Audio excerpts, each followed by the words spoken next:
Bismillahirrahmanirrahim. Assalamualaikum warahmatullahi wabarakatuh. Innal hamdalillah nahmaduhu wa nasta'inuhu wa nastaghfiruhu wa na'udzubillahi min syururi anfusina wa min sayyiati a'malina may yahdihillahu fala mudhillalah wa may yudlil fala hadiyalah. Asyhadu an la ilaha illallah wa asyhadu anna Muhammadan abduhu wa rasuluh. Rabbi shrahli sadri wa yassirli amri wahlul 'uqdatam min lisani yafqahu qawli. Amma ba'd.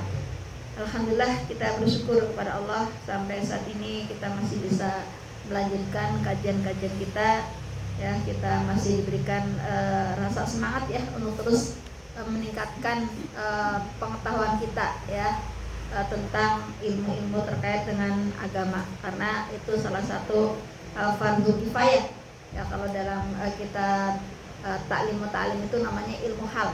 Ilmu hal itu ilmu yang terkait dengan amal ibadah kita sehari-hari ya. Bagaimana kita bisa beribadah dengan sesuai apa yang dicontohkan oleh Rasul dan perintah Allah, tentunya berdasarkan dengan ilmu. Salawat dan salam semoga senantiasa tercurah kepada Nabi kita Nabi Muhammad sallallahu alaihi wasallam beserta keluarga dan para sahabatnya ya, dan mudah-mudahan kita termasuk orang yang istiqomah dalam mengikuti ajaran yang dibawa beliau. Amin ya rabbal alamin. Baik, kita masih di pelajaran fikih ya. Kemarin kita bahas tentang toharo berupa wudhu ya dan tayamum. Nah, ini masuk ke bab an-najasah ya, perihal najis dan cara menghilangkannya. Bagaimana cara menghilangkan atau mensucikan beberapa najis ya, karena najis itu di sini ada beberapa jenisnya. Ketilang di sini najis ya, secara bahasa di sini kullu ma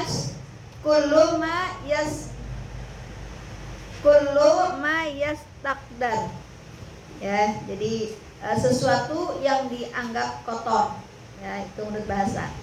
Kalau dilihat dari sisi istilah, najis adalah yastaqdiru yamna min sihati sholatu haitsula muraqadun ya. Jadi najis itu artinya secara istilah kotoran yang menghalangi sahnya sholat dan tidak ada keringanan ya. Jadi kotoran ini bisa menghalangi sahnya sholat, berarti bisa saja kotoran itu bisa nempel yang ada di badan kita ya, atau najis itu yang menempeli pakaian kita atau tempat sholat kita. Nah, tiga tempat itulah yang kita bersihkan dari najis ya ketika kita mau sholat. Nah, kalau kita lihat ada najis ya, ada juga al-mutanajis ya. Kalau najis itu memang hukum asalnya emang najis, emang bendanya tuh najis gitu. Mau diapain, mau disuciin juga najis gitu. Ya, misalnya kayak khamar ya, atau minuman keras gitu ya. Itu kan najis ya. Jadi mau diapain ya tetap najis ya. Bahkan Rasulullah itu melarang beristinja dengan menggunakan kotoran kering gitu ya. Kan bolehnya batu ya. Kalau kotoran yang kering enggak, karena memang sudah najis gitu. Yaitu barang najis gitu. Tapi di sini juga ada al-mutanajis. Itu artinya asal bendanya itu suci. Ya, asal bendanya suci, terus terkenanya najis gitu. Jadi tinggal dibersihkan atau disucikan. Tapi kalau yang najis tadi walaupun dibersihkan ya, hukum asalnya memang bendanya sudah najis. Ya, kita lihat di sini ada beberapa macam najis dan cara mensucikannya. Ya, pertama di sini najis mukhafafah. Ya, najis ringan. Ya, najis ringan atau najis mukhafafah. Yang kedua najis mutawasyithah atau najis sedang. Yang ketiga najis muwaladah, itu najis berat. Nah, ini bagaimana cara menghilangkannya atau mensucikannya ya. Nah, najis juga ada najis yang ini tidak nampak ya, atau hukmi. Misalnya kayak orang kafir itu najis secara hukmi tidak nampak ya. Jadi makanya salah satu pelarangan orang kafir itu nggak boleh masuk ke masjid karena dia dihukumi hukmi ya, atau kafir najis secara tidak tampak dia. Nah, ada di sini najis aini ya, itu yang tampak. Nah itu berindikasi atau indikasi najis ini ada 3 unsur ya. Pertama tomun ya, rasa, ada rasanya ya. Terus ada laun, ada warna. Yang ketiga ada riyahu, bau ya. Jadi cara mensucikannya itu, cara mensucikan benda itu dengan menghilangkan 3 unsur tadi ya. Jadi cara menghilangkan atau mensucikan benda yang terkena najis ya harus bersih dari 3 unsur tadi. Rasanya berarti terkait dengan air gitu ya. Terus warnanya atau baunya harus, 3-tiganya harus hilang. Nah, jadi jika ketiga unsur di atas hilang, nah ini yang sucinya itu harus 3 unsur tadi hilang ya. Contohnya misalnya kayak maaf bekas darah haid gitu ya. Nah gimana cara menghilangkannya? Ya dicuci ya. Kalau masih ada bekasnya ya, atau baunya gitu, berarti dicuci. Kalaupun misalnya masih bekas dikit itu masih dimaafkan gitu ya. Kayak misalnya di sprek misalnya ya, ada bekas darah dikit ya, itu masih dimaafkan ya.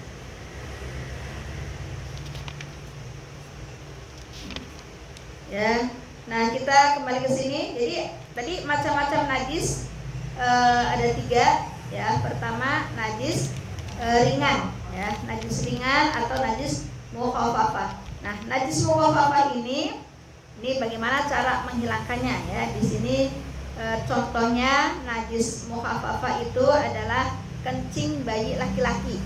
Ya, kencing bayi laki-laki yang di sini belum ya usia 2 tahun dan belum makan kecuali ASI gitu. Ya. Jadi ini hadisnya qala Rasulullah sallallahu alaihi wasallam ya, telah bersabda Rasulullah sallallahu alaihi wasallam, bawlul gulami ya, sedangkan kencing bayi laki-laki yumdahu alai ya, diperciki air ya. Jadi cara menghilangkan kencing bayi laki-laki ya cukup dipercikan air, tapi syaratnya tadi belum makan makanan kecuali air susu ibu atau ASI gitu ya. Wa baulul jariyati yuksalu ya, sedangkan kencing bayi perempuan hendaklah dicuci.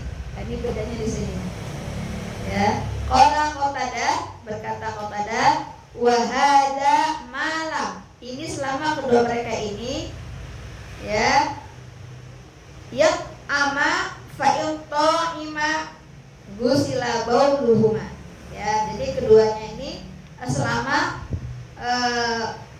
belum diberi makan. Nah, jadi kalau sudah diberi makan maka sama harus dicuci kencingnya ya. Jadi ini kencing bayi termasuk najis ringan ya, jadi cukup dipercikan.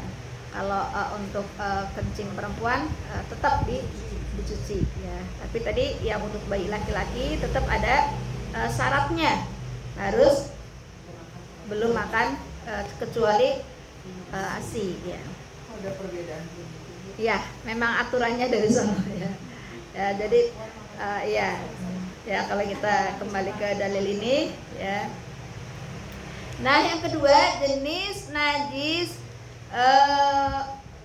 yang ringan ya. Tadi kan ringan yang sedang ya. Kalau yang ringan ini banyak ya. Jadi najis yang ringan ini atau najis mutawasito ini pertama bangkai. Jadi tadi di surat Al-Maidah ayat 3 ya, nanti bisa dilihat bersama ya. Macam-macam najis mutawasito atau najis sedang. Pertama bangkai.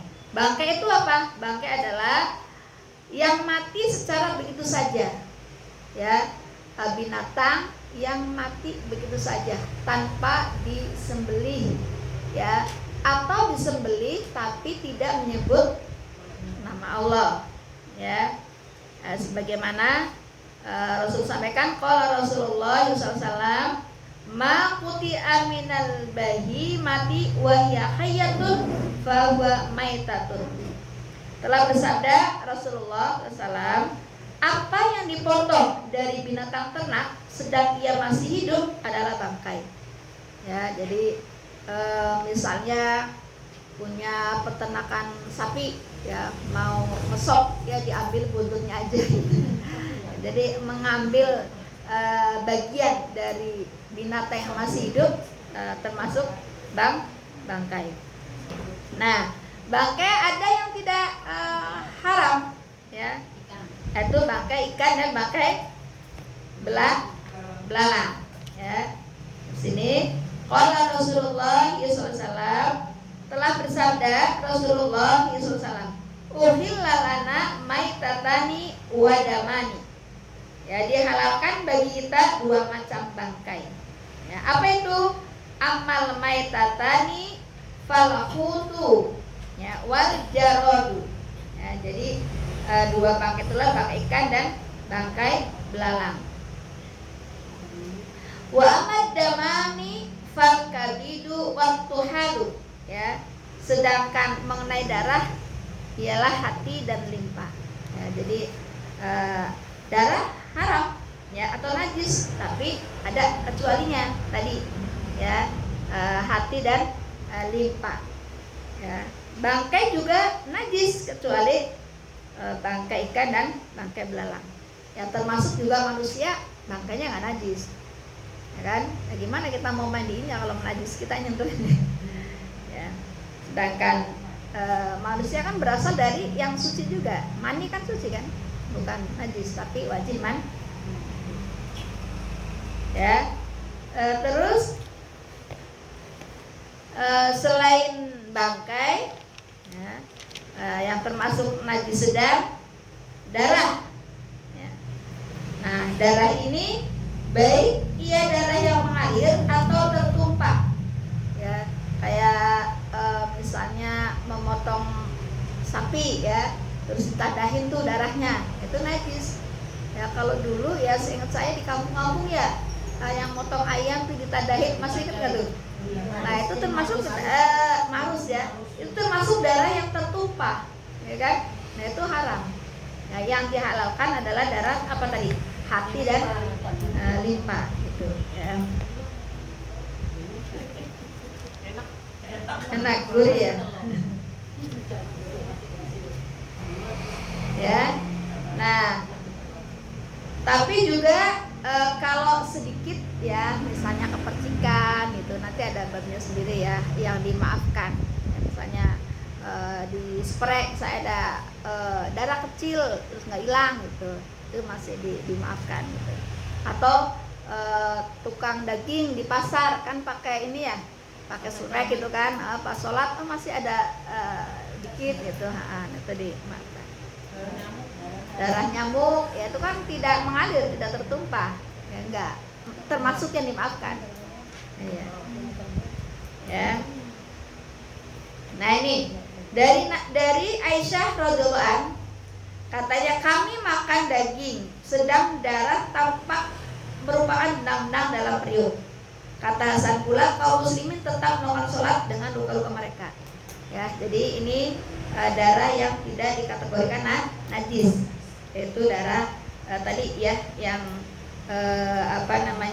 menempel ya di daging ya, yang dimasak, terus ada kayak benang-benang itu ya, yang nempel di daging, itu termasuk tidak yang najis. Terus termasuk hadis sedang di sini ada muntah, ya, muntah tapi yang sedikit, ya. Kalau muntah yang banyak ya najis, karena muntah itu dikiaskan dengan kotoran manusia, ya kan? Karena melalui proses pencernaan kan, makan dan melalui proses ya pas keluar. Nah kalau sedikit tadi maafkan, muntah, terus kencing, ya itu sudah pasti ya, dan kotoran manusia, ya.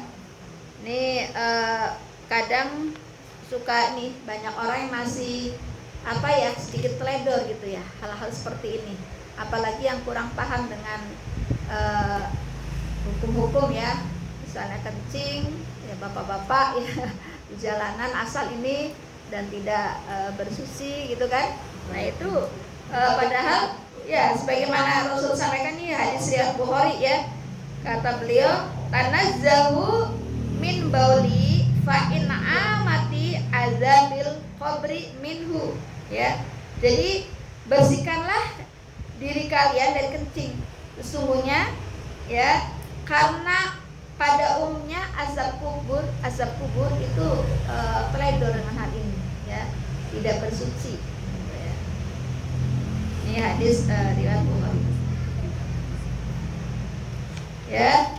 Tadi sudah berapa hadis sedang? 3 ya. Selanjutnya termasuk juga mazi ya, itu juga termasuk darah najis sedang ya.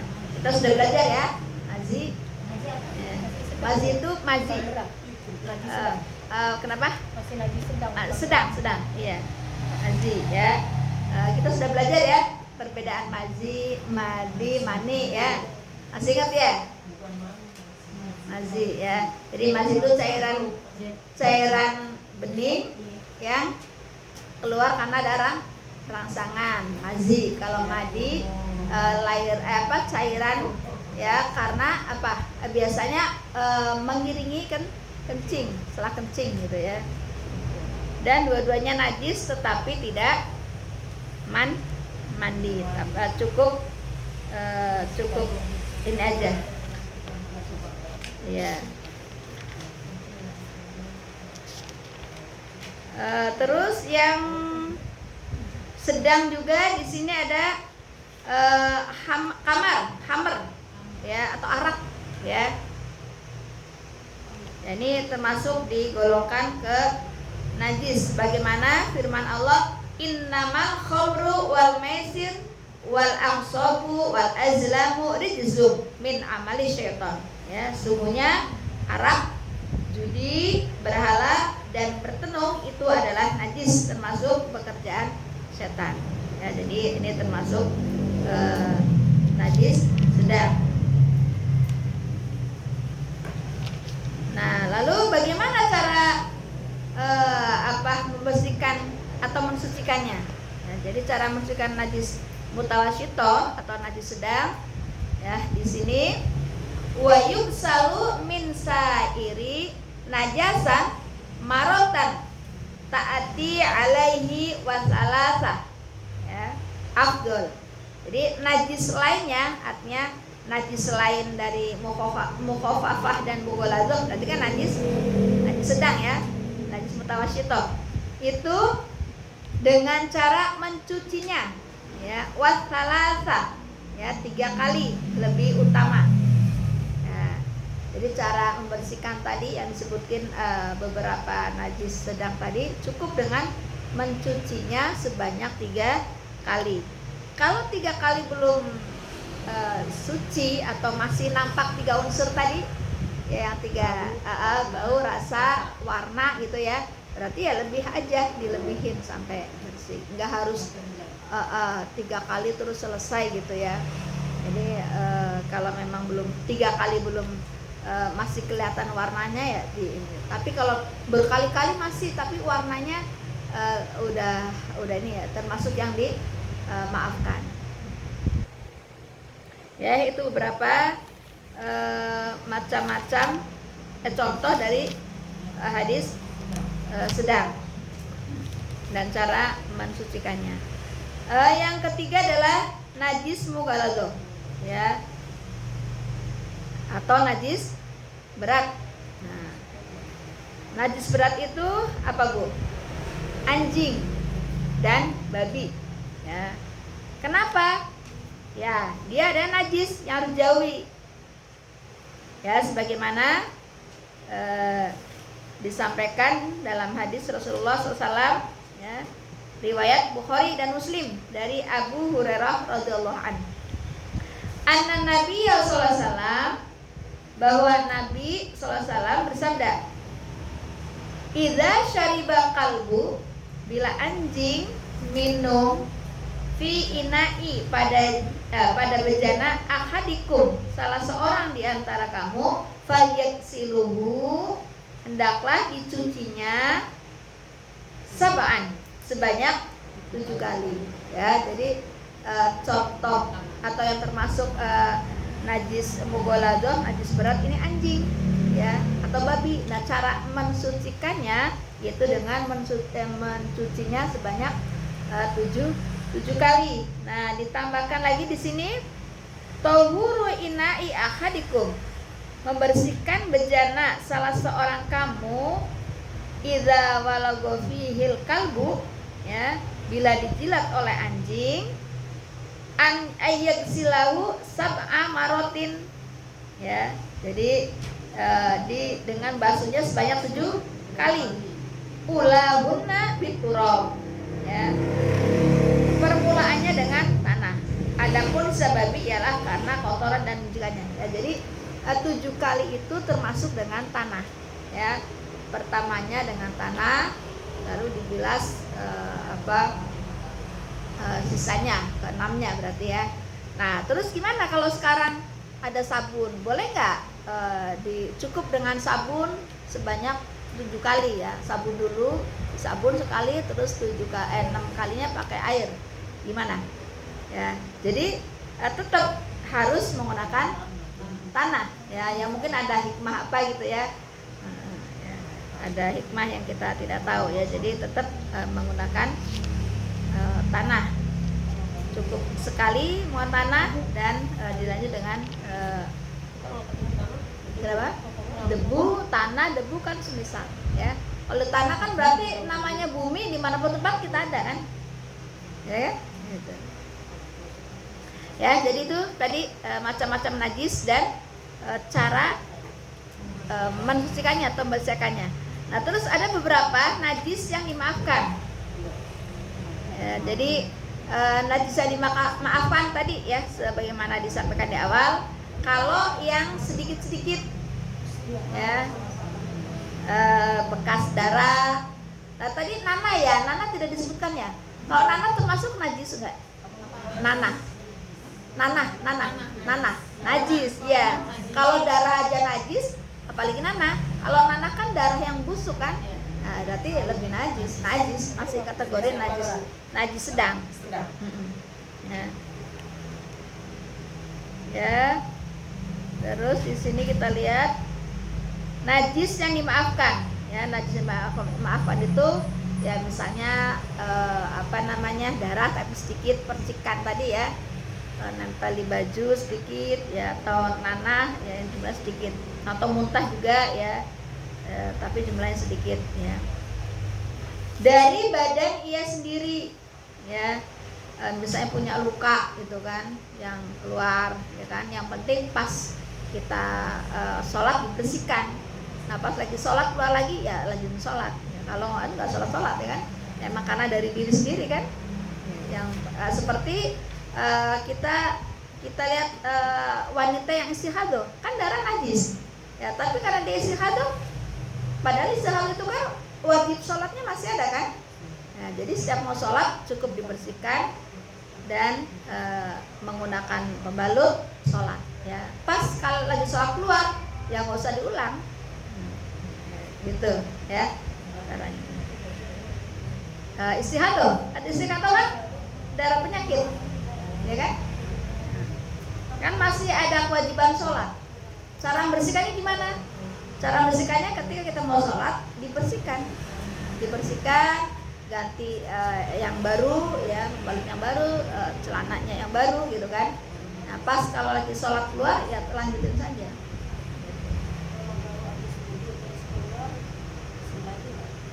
Ya, kalau memang lagi itu ya mungkin banyak dan itu ya kan itulah ya mudahnya Islam. Kalau yang sifatnya darurat ya masih ya kan, apalagi kayak seperti sholat, rukun sholat itu kan salah satunya berdiri, karena dia sakit duduk gitu kan ya. Jadi kalau tadi sifatnya baru wudu duluan lagi. Nah, jadi yang jelas udah wudu langsung pakai langsung sholat ya.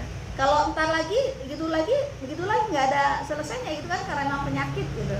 Jadi kalau sifatnya darurat ya insya Allah dimaafkan gitu. Nah, bagaimana contohnya tadi ya, kalau orang sholat, rukun sholat kan berdiri, tapi dia nggak berdiri karena sakit ya, bisa berbaring, bisa duduk gitu. Ya gitu Bu ya. Terus yang kedua, percikan sedikit urin yang tidak terlihat ya, misalnya ke kamar mandi kita sudah berhati-hati ya, jadi jangan menyusahkan diri juga gitu kan. Habis dari kamar mandi kita siram semuanya, jadi terlalu repot juga kan. Jadi kalau kita tidak tahu, yang penting kita udah menjaga gitu kan, gimana biar tidak terpercik apakah sambil pas buang air kecil sambil dialirkan airnya sehingga air kencingnya tidak mercik ya. Jadi di mana caranya gitu lah. Jadi jangan menyusahkan diri juga ya, habis kamar mandi semuanya dibongkar, itu ujiannya banyak nanti. Ya setiap mau sholat kayaknya repot gitu kan. Apalagi kalau misalnya safar, kalau terlalu protek begitu malah nggak sholat, khawatir ini gitu ya. Jadi itu sesuatu yang dimaafkan. Kalau kita nggak tahu, kan kita nggak tahu ya, tapi kita sudah berusaha ya. Atau misalnya juga kayak padi misalnya ya, padi terus ada tai kucing atau apa gitu kan, yang kita harus digiling kan gitu kan, tai kucing atau tai tikus gitu kan. Terus akhirnya padi kan digiling, kan baur ke situ kan ya. Jadi gimana cara milah-milahinya? Susah kan? Nah itu kan termasuk dimaafkan, jadi maafkan. Tapi kan prosesnya ketika kita masak kan tetap jangan kebayangin ya. Jadi begitu ya Bu ya. Jadi itu saja ya, kesempatan ini kita membahas macam-macam najis dan bagaimana cara mensucikannya ya. Kehati-hatian perlu, tapi terlalu protek juga repot juga ya. Jadi ya hal-hal yang memang kita nggak tahu jangan terlalu dipusingin juga. Itu ya. Baik, itu saja ya untuk bab an-najasah dan cara menghilangkannya. Nanti kita bisa lanjut untuk diskusi atau tanya jawab.